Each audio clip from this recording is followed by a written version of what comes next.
Before I begin, I'll just like to give a very brief intro about Bajel Projects Limited. So, Bajel Projects is basically an EPC company operating in the power transmission and distribution sectors.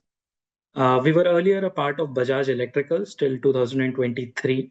We've been in operations for about 20 years, but earlier as a part of Bajaj Electricals and now as a separately listed entity. So our primary focus is on EPC, but we also have a manufacturing plant based out of Pune, which manufactured lattice structures, monopoles, etc. Actually, we were the pioneers in monopoles in India. And on the EPC side, we take various transmission line and substation projects in India and abroad as well.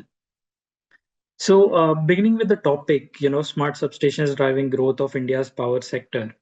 What I would like to do is I would like to take you through the overall demand and supply situation within India, then on the substation capacities and the growth of substations. Then a very brief on AIS versus GIS and what advantages does a GIS substation offer. Finally, followed by what smart substations are and why do we need them, especially in today's context. Yeah. So on the growth side, and I'm sure many of you know it already, right? If you look at the graph on the top, it gives you two things. One is the supply, and the other is the peak demand on an overall India level.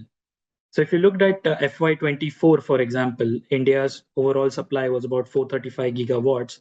Again, FY25, it has increased to about 476 gigawatts, and we had tremendous solar additions during the last financial year. And that growth is going to continue in the future. So over the next 10 years or so till FY32, we're going to see supply go up to about 1,000 gigawatts at overall India level, whereas peak demand, which currently hovers at about 240, 250 gigawatt levels, that is going to grow up to 458 gigawatts if we include demand from green hydrogen, green ammonia, which are yet to come online on the grid, but they will soon come. So, and the majority of the growth in the supply side is going to be driven by solar additions, right? So currently, if you see at the bottom graph, solar, the yellow portion is about 19%, which is going to grow to 39% by FY32. Coal is also going to grow. Coal is not going to stop in India, but the additions are going to be lesser and lesser as we go forward. So what we understand is that there is a supply side that is growing tremendously. There is a huge pressure on the demand side, and what that necessitates is a reliable infrastructure in terms of transmission and distribution, right? And the CEA already does a fabulous job of this planning of transmission and distribution infrastructure along with the states, right? And what the CEA has said essentially is that whatever capacity we had till FY22 in terms of circuit kilometers, if you look at the graph on the left top, the addition that is going to be there in the next 10 years is about going to be 40% of the addition that has been till date. That means right from the start when we started building the grid in India, in the next 10 years itself, we are going to build 42% more of that grid, right? Also on the MVA side, which is the substation side, it's going to grow phenomenally from 10 million MVA, right? 1 million MVA, sorry, to about 2.3 million MVA in FY32. And you see the bifurcations in interstate and intrastate, both in terms of circuit kilometers at the top and MVA additions at the bottom.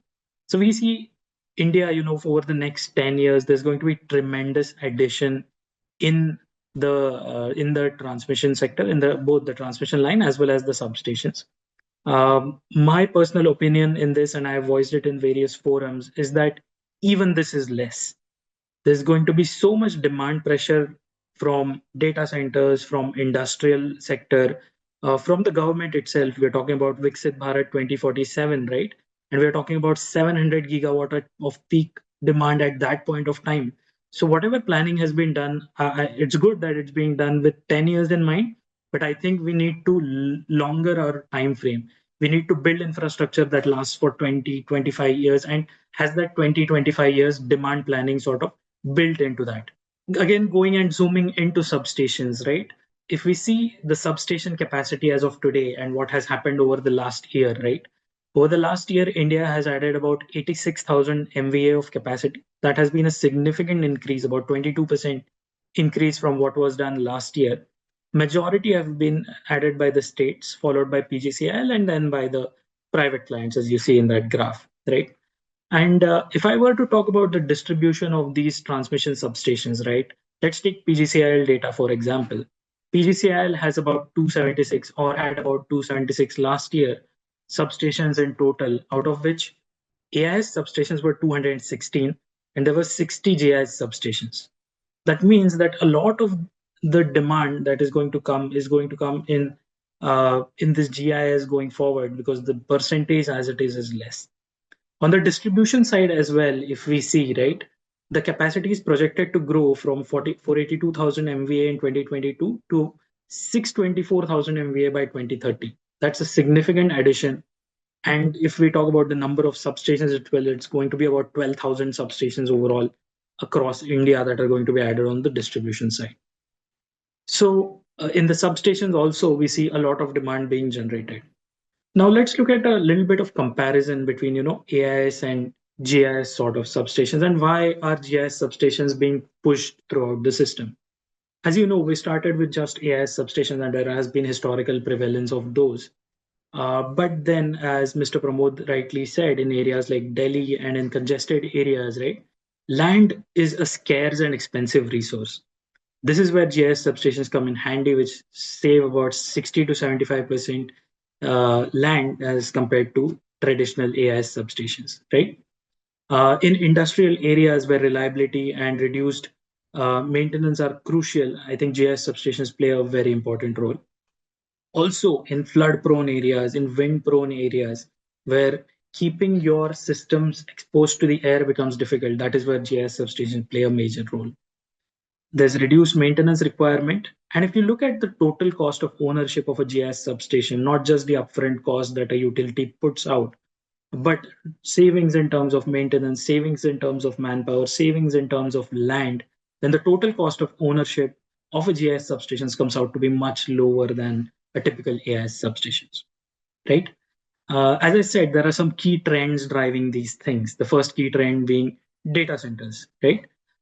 India currently has about 1 gigawatt of data center capacity, which is going to grow to 17 gigawatts by 2030. That's about 17x addition that is going to happen. And all these data centers are constrained for space, hungry for power, and crunching data that is AI heavy. That requires GIS substations, right? The sustainable infrastructure, moving from SF6 alternatives, right? Minimizing leaks, efficient energy management. Those are the sustainability objectives that we go with. Those require your GIS substations. And also smart grid integration requires GIS substations, wherein, as Mr. Reddy correctly pointed out, you have unmanned substations which are being remotely controlled. And that is where we are moving slowly and steadily. Now coming to the smart substations, right? Again, I want to talk about 2 points here in smart substations. One is, why do we need them? And the second is, what do we need immediately in terms of smart substations? So as you know, a lot of India's grid was planned in a way which was basically not redundancy heavy.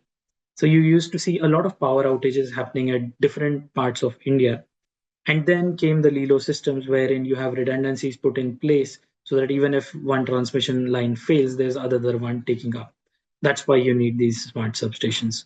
Also, T&D losses, go from a higher point in their teens to lower teens, and that requires your GIS substations and smart substations. What is the need of the hour, right? Of course, remote monitoring is the need of the hour, wherein you have SCADA systems, you have substation automation systems that are being put on older substations.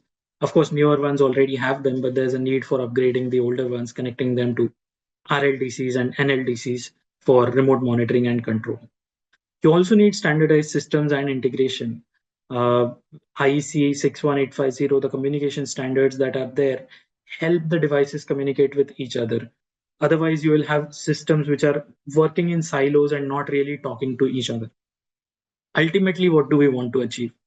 The points on the right. Number one is having a digital twin of the grid.